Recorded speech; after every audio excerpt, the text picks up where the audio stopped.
welcome to the conversation with myself, Paul C. If you can tell us a little bit about where you're from. Obviously, a lot of people will know yourself, Shaka Hislop, the footballer, but where are you from originally? Where were you born, and how did you sort of get into football, really? Certainly, I was actually born in England.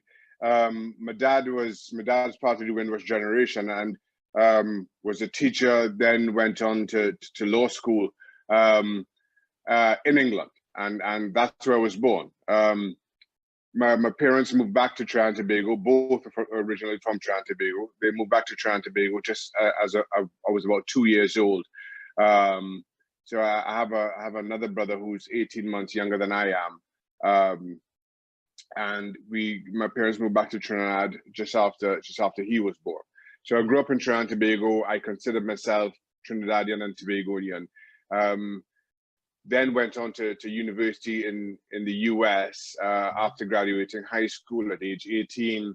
At age 23, after graduating university, I went back to England in an effort to pursue a lifelong dream of playing football professionally, which somehow came to fruition and manifested itself in a 15-year career.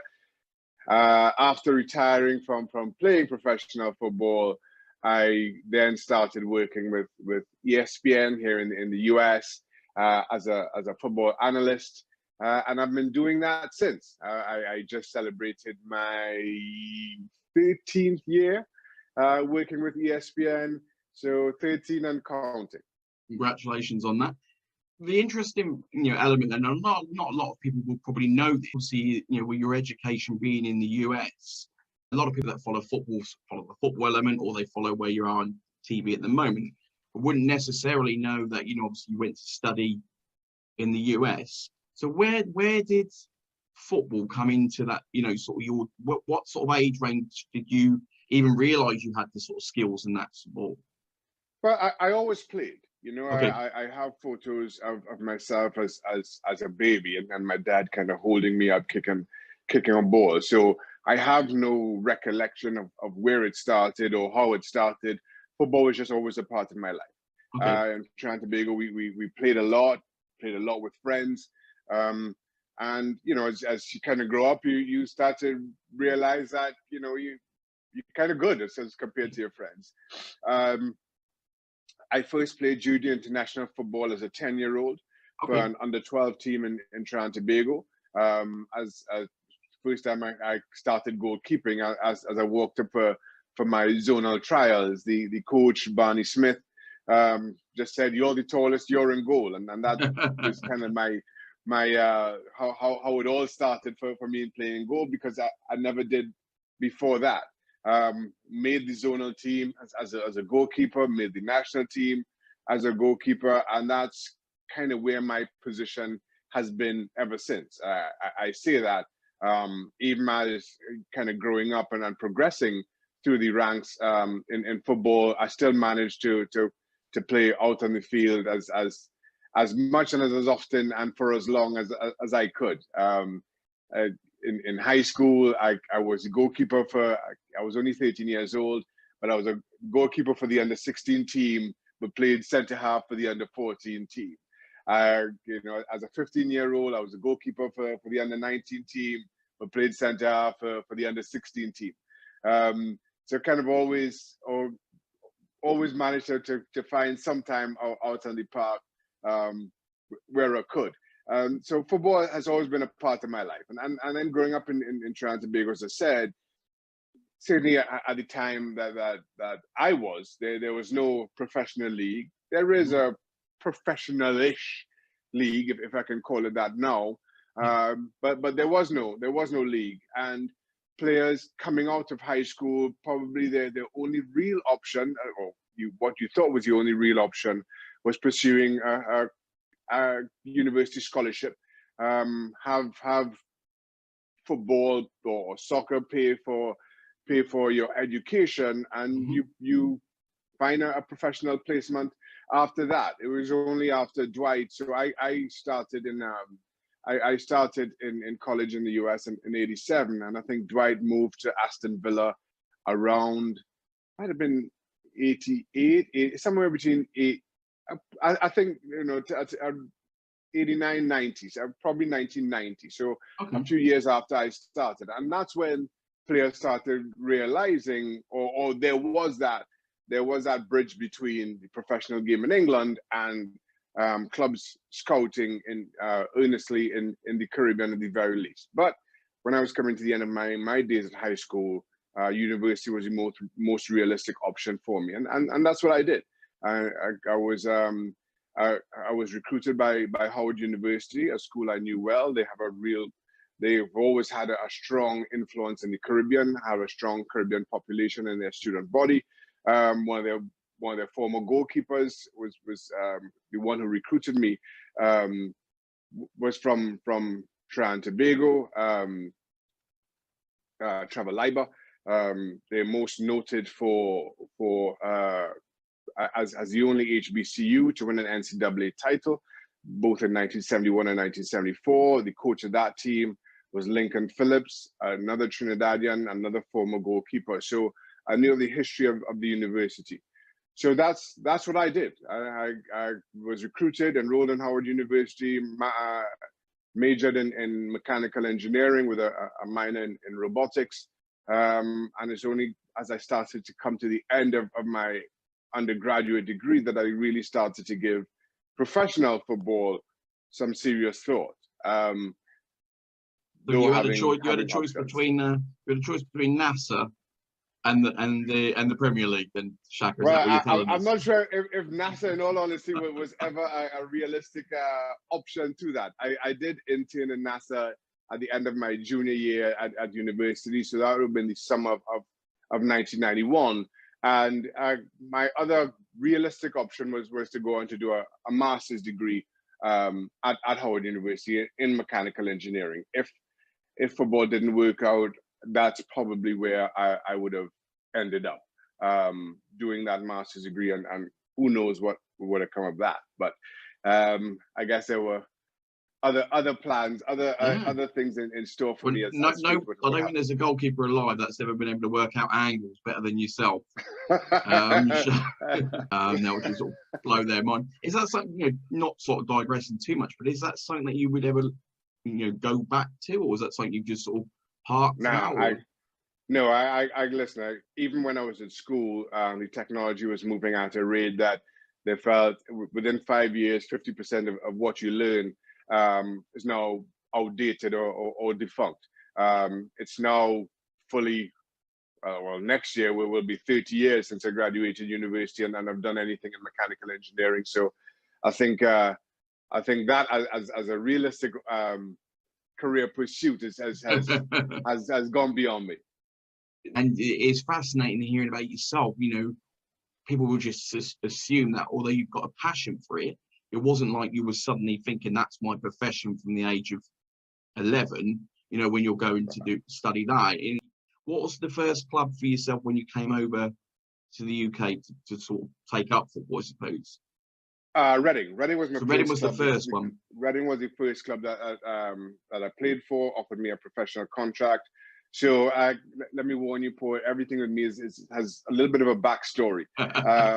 So I was drafted in the US coming out of a university by an indoor club called the Baltimore Blast. When I graduated university back in 92, remember there was no MLS, so playing outdoor was not an option. The MLS was not a thing until I think the first year of Major League Soccer was in 1996. Mm-hmm. So coming out of university, there was not that option of playing outdoor. There was a professional indoor league.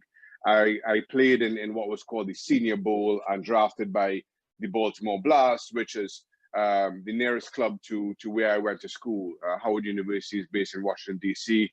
Baltimore is in Maryland. Maryland and D.C. share a border. So it wasn't too far away from where I was. And as it happened, Baltimore were going to Birmingham that same summer, later on that summer, the summer of 1992, to play a couple of friendly indoor games against Aston Villa, who, of course, as I mentioned before, Dwight York was already a part of and had been for the last couple of years. Okay. As fate would have it, Baltimore starting goalkeeper was called into the Puerto Rico national team. So I was, as a young recruit, a young prospective recruit, was the only goalkeeper who made that trip to play 2 games against Aston Villa. I definitely won man of the match. I can't remember if I won man of the match in the second game as well.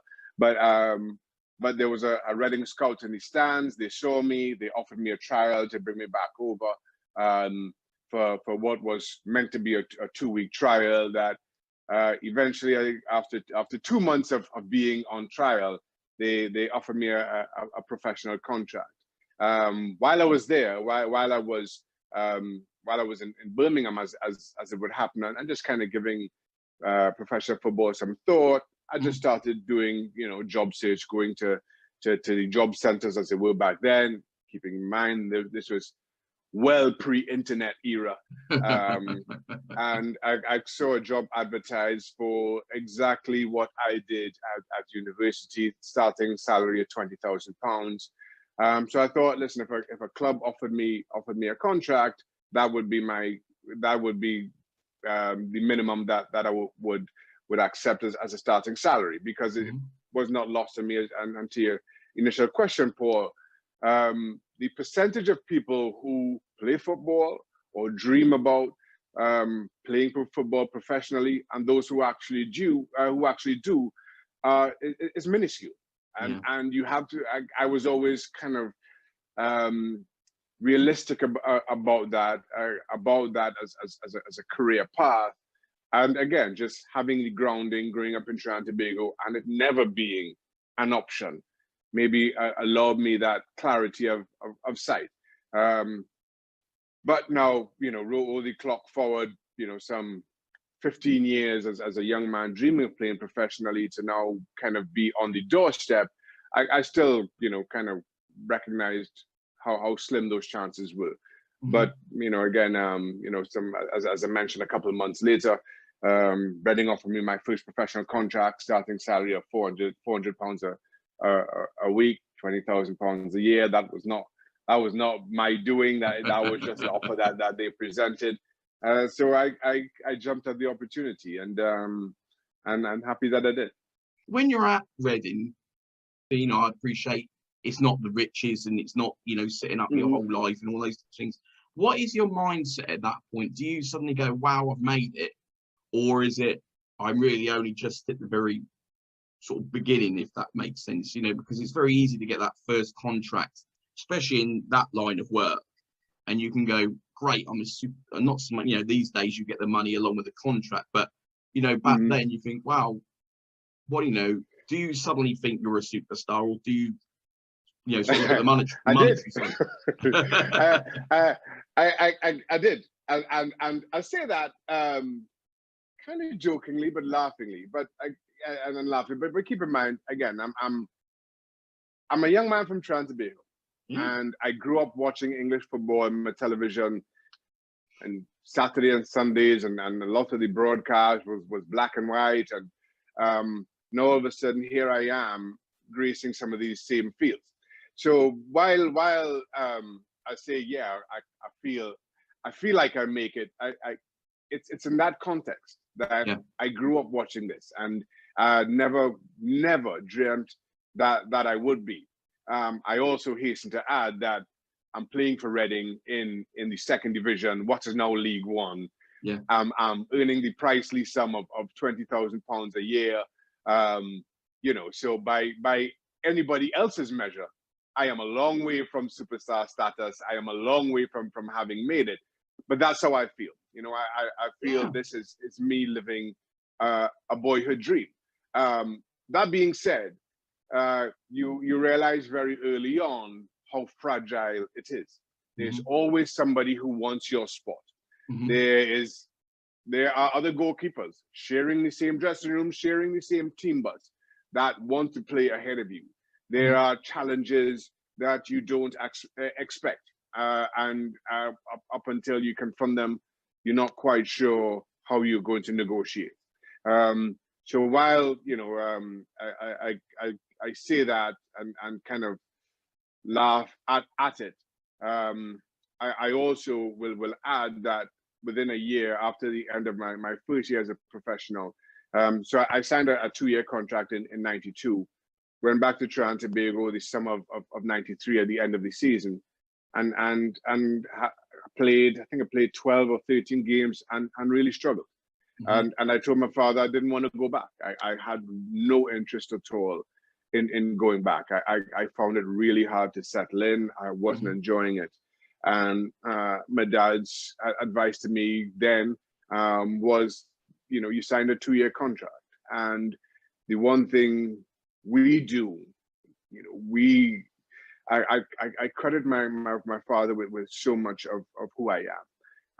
My father says the one thing you never do is you never renege on a deal. If you signed a 2-year contract, you see out that 2-year contract, despite how difficult it may be, despite how you may feel and what that may look like, but you see that out. And said at the end of 2 years, if you still feel the same way, well then we sit down and make an informed decision about what's next. You know, I'm only 2 years at that point. I'll only be 2 years out of university. I still have a number of options sitting in that regard available to me. And that's what I did. I kind of went back with that renewed focus of I'm going to give it one more good year and just see what happens. I was sure for preseason training for Reading that preseason, 1993. I'm called into the office by manager Mark McGee and his assistant Colin Lee, and they say, listen, we got an offer for our starting goalkeeper Steve Francis from Huddersfield.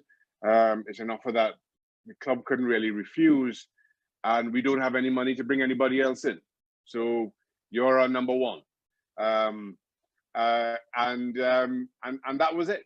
I was given the number one shirt. I played every single game that season. We got promoted, and I was offered a new contract. So, you know, while I talk about having made it and feel like I'm all of a sudden in superstar status, that can come crashing down really quickly. Absolutely.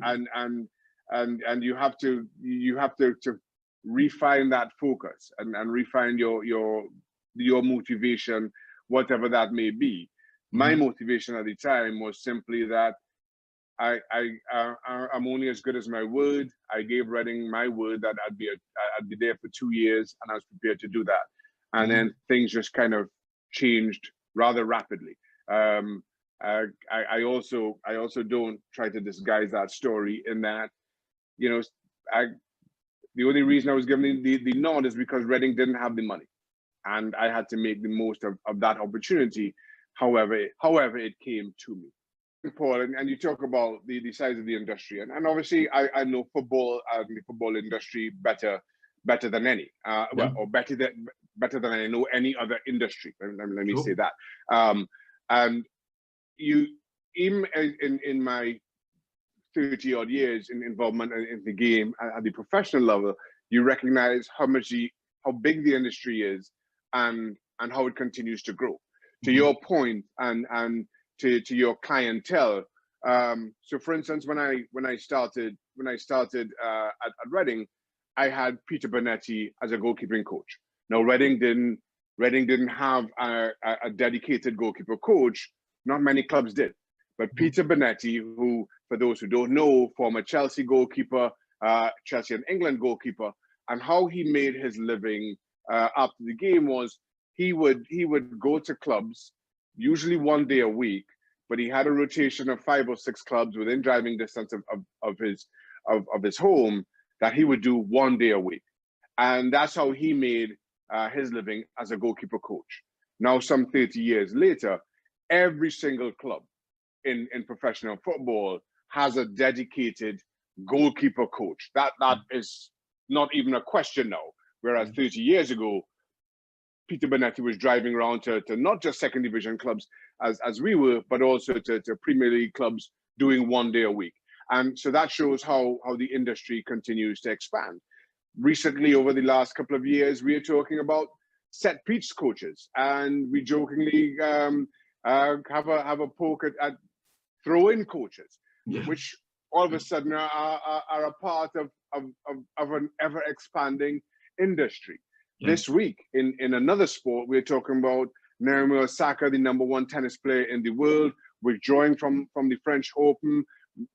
And as of today, as we record, I'm seeing news of her also withdrawing from the Berlin Open because she just feels that she needed a mental health break. We are talking about one of the best, one of the most articulate, intelligent athletes in world sport, regardless of sport, regardless of gender, who needs to take a break. And it shows the importance of sports psychologists in this space, to not just that tennis player or that athlete who is struggling with their game, but to the very best of athletes in world sport, and how there's that need. So to your point, even in sport, there's this ever increasing industry around who we are, the services we offer that go well beyond just the traditional, you either have to be a player, a coach, or an analyst.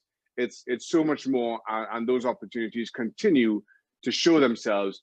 The question just is, are you are your eyes open widely enough to recognize those kind of emerging trends in whatever your industry may be?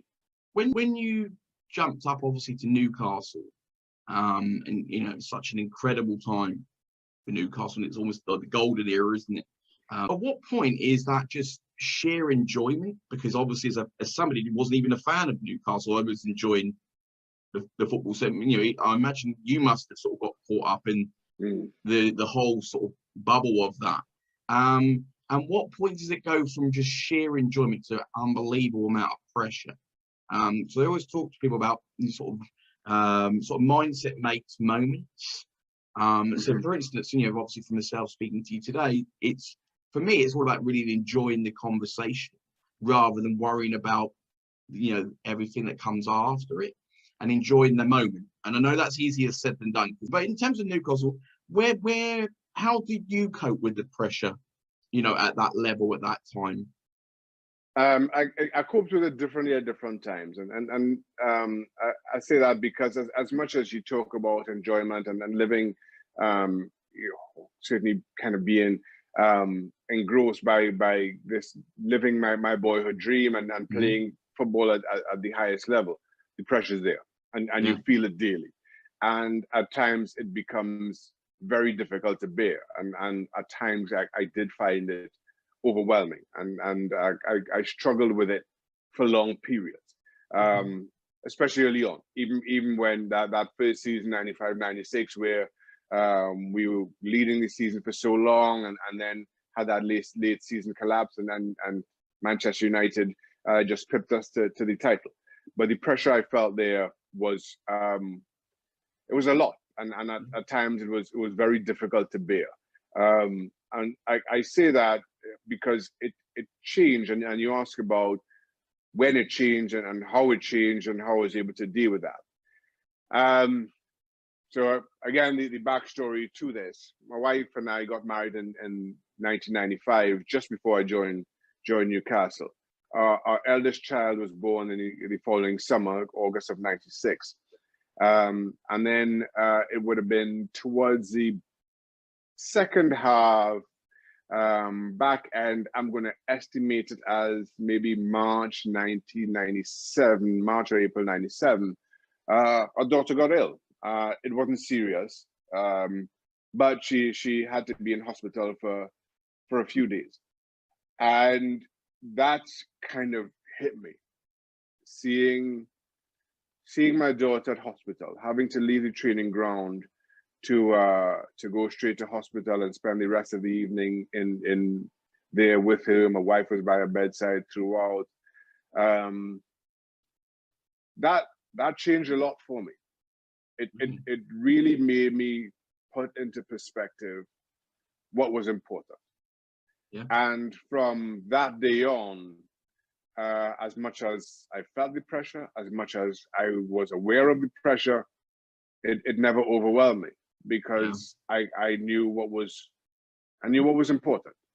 And it's sad that I have to sit here and say that it took my daughter being in hospital for a few days for me to realize that, but that's that's my truth. No, I mean, I think a lot of people that will watch this will recognise that sometimes it takes something that puts everything into context. But what I would like to do, Shaka, is let the sort of audience really know where you're at now in terms of what projects you're sort of working on. What sort of your passion at the moment, and what's really coming up, for sort of Shaka Hislop these days. Certainly. Well, right now, I as I mentioned before, I'm living in the US. I work for ESPN, covering the game out here. I finished up playing back in the US.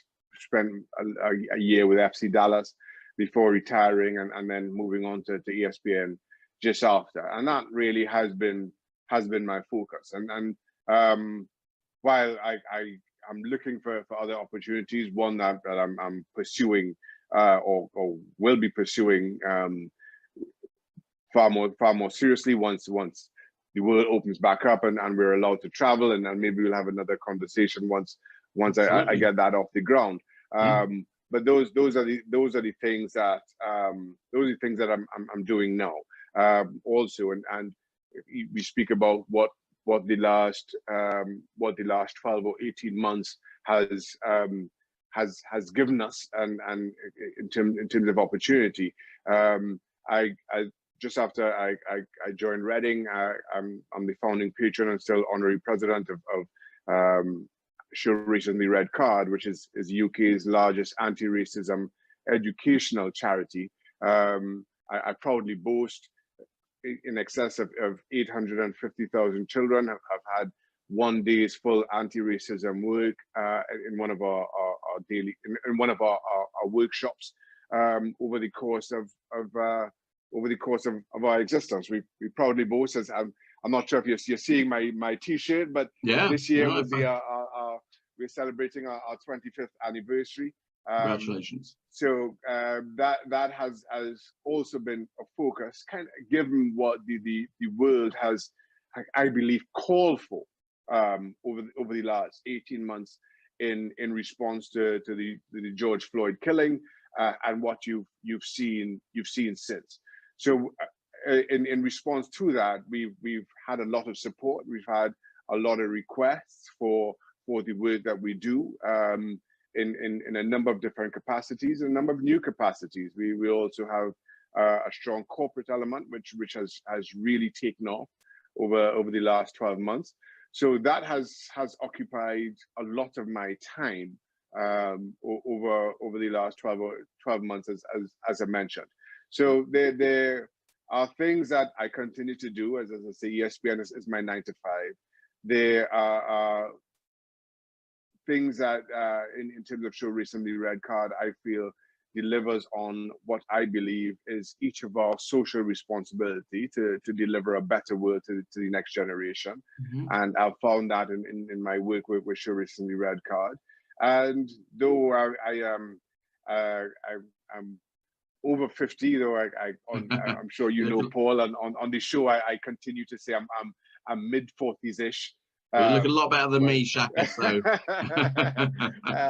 I continue to jokingly say I'm mid 40s-ish. I'm into my 50s, but pursuing. But I still feel there's opportunities out there in a business capacity for me. That, as I say, maybe we'll have another more meaningful discussion about that when I'm really able to kind of get my fingers into that as things.